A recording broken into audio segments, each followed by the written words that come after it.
Otakers, kembali lagi sama kita di channel Utaati Otak. Nah Otakers, pada video kali ini kita akan membahas ciri-ciri perkembangbiakan vegetatif. Pastinya teman-teman masih ingat kan ciri-ciri makhluk hidup? Ada 6 ciri makhluk hidup yang perlu teman-teman ketahui, yaitu bergerak, bernafas, mengalami pertumbuhan, berkembang biak, makan dan minum, serta peka terhadap stimulan atau iritabilitas. Tentunya hal itu juga berlaku bagi tumbuhan selaku salah satu makhluk hidup yang ada di bumi. Nah, seperti yang kita tahu, tumbuhan juga merupakan sumber daya alam yang dapat diperbaharui. Hal itu karena tumbuhan bisa berkembang biak. Apakah teman-teman tahu bagaimana cara tumbuhan berkembang biak? Cara tumbuhan berkembang biak ada 2 macam, yaitu secara vegetatif dan juga generatif. Di mana vegetatif adalah cara tumbuhan berkembang biak yang tidak melalui proses perkawinan. Sedangkan untuk generatif adalah cara tumbuhan berkembang biak melalui proses perkawinan. Tapi pada video kali ini kita hanya akan membahas ciri-ciri perkembangbiakan tanaman secara vegetatif. Perkembangbiakan vegetatif ini terbagi menjadi 2 jenis, yaitu vegetatif alami dan vegetatif buatan. Di mana vegetatif alami adalah proses perkembangbiakan secara vegetatif tanpa bantuan manusia. Sedangkan vegetatif buatan bisa dilakukan dengan ikut campur tangan dari manusia itu sendiri. Secara alami, perkembangbiakan vegetatif oleh tumbuhan melalui proses aseksual, sehingga tanaman berkembang biak dengan spora, tunas, umbi, rizoma, dan stolon atau geragi. Sedangkan untuk perkembangbiakan vegetatif buatan bisa menggunakan stek, cangkok, dan juga okulasi. Tingkat keberhasilan dari perkembangbiakan dengan cara ini tergantung dengan benar dan salahnya cara manusia itu sendiri. Selain itu, yang mendukung tingkat keberhasilan dari perkembangbiakan secara vegetatif adalah jenis dari tumbuhan yang dikembangbiakan. Karena setiap tumbuhan memiliki cara perkembangbiakan yang berbeda-beda. Berikut ini adalah ciri-ciri dari perkembangbiakan tumbuhan secara vegetatif. Yang pertama, perkembangbiakan dengan cara tidak kawin atau vegetatif ini bisa dilakukan oleh tumbuhan tanpa melibatkan sel kelamin jantan dan juga sel kelamin telur. Yang kedua, perkembangbiakan tumbuhan secara vegetatif akan memiliki sifat yang sama dengan induk tumbuhan tersebut. Kemudian, perkembangan tumbuhan dengan cara vegetatif ini bisa melibatkan bantuan tangan manusia atau juga bisa secara alami, di mana bisa dilakukan oleh tumbuhan itu sendiri.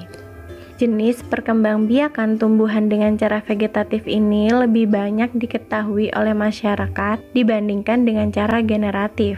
Dan perkembangbiakan tumbuhan vegetatif hanya memerlukan 1 induk saja, di mana anakan hasil perkembangbiakan secara vegetatif berasal dari bagian tubuh induknya.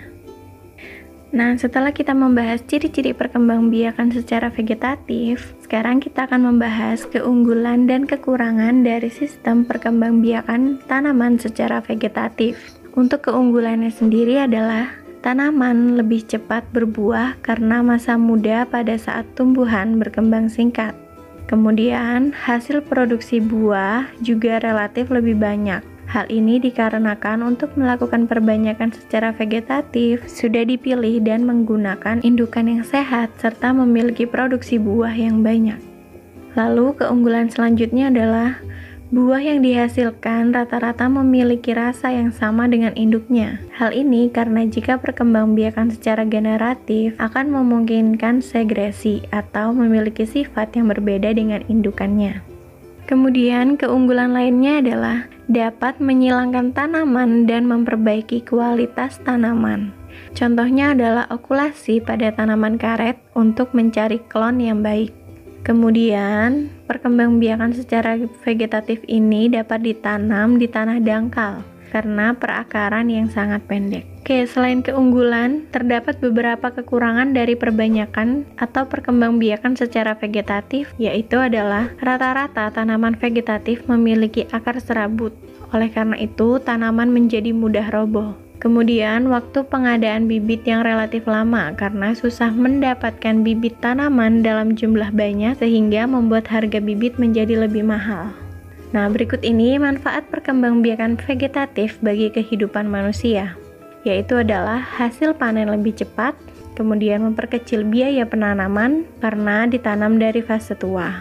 Yang ketiga, dapat dibudidayakan dengan cepat, hasil panen kualitasnya sama dengan induk yang ditanam, dan yang pasti pengembangbiakan tanaman secara vegetatif ini sangat mudah dilakukan. Oke Otakers, dari pembahasan tadi, kita ada pertanyaan nih. Pertanyaannya adalah, apa yang dimaksud dengan perkembangbiakan vegetatif secara alami? Sudah tahu jawabannya? Kalau sudah tahu, silakan teman-teman tulis jawabannya di kolom komentar di bawah ini ya. Itulah tadi beberapa ciri-ciri perkembangbiakan vegetatif beserta manfaatnya. Semoga apa yang sudah kita bahas bisa teman-teman pahami ya. Jangan lupa kalian untuk tetap mainkan kuis dan baca artikelnya hanya di website kita, utaatiota.com. Kalau kalian suka dengan video kita, jangan lupa ya klik tombol like-nya, kemudian subscribe channel kita dan nyalakan lonceng notifikasinya supaya teman-teman selalu update video terbaru dari kita.